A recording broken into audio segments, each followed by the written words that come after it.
found the island that vanished, the untold story of North Sentinel and the last isolated tribe. They call it the island where time stopped, a place where no flag has ever flown, no foreign king has ever ruled, and no outsider has ever walked freely and returned alive. In the Bay of Bengal lies a speck of land, lush, wild, and surrounded by turquoise waters, but those waters hold more than beauty.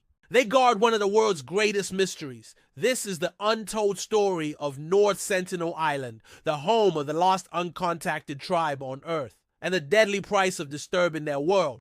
North Sentinel Island, 35 square miles of untouched jungle hidden among the Andaman archipelago. On the surface, it's paradise. Beneath it, it's a fortress. For over 60,000 years, the Sentinelese people have lived here, in total isolation from the rest of humanity. No cities, no ships, no steel, no wheels, just silence and survival. They are among the few humans who have never bowed to empire, never known agriculture, never traded with any civilization. They live as our ancestors once did. Hunters, gatherers, craftsmen of bone and stone. But more than their way of life, it's their resistance that has defined them. The first outsiders came by accident. In 1867, a British shipwreck washed 8 men onto North Sentinel shores. The crew survived the sea, but not the island. Before help could arrive, they were attacked with arrows and clubs.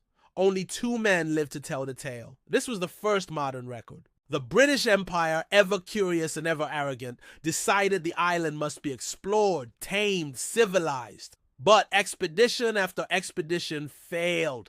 The island remained hostile, impenetrable, and unchanged. Even colonial ambition met its match. In the 20th century, anthropologists tried again. In 1974, a National Geographic film crew landed with gifts: coconuts, plastic buckets, even live pigs. The tribe greeted them with a hail of arrows. One of the crew was shot in the thigh. They fled.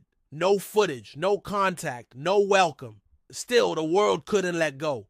The allure of the untouched, the idea of humans who knew nothing of countries, currency, or concrete was too strong.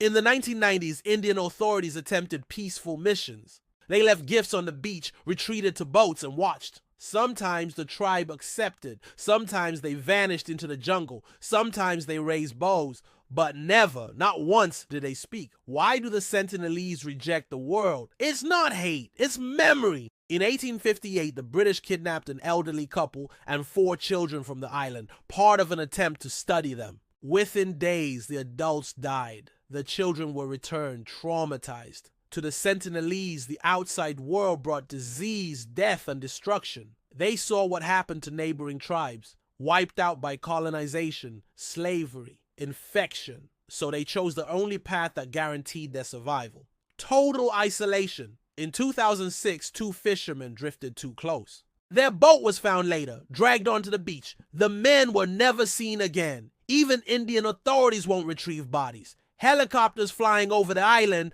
are met with arrows, stones, defiance. In 2018, an American missionary named John Allen Chau paid fishermen to smuggle him near the island. He carried a Bible, footballs, fish. He believed he could convert the tribe.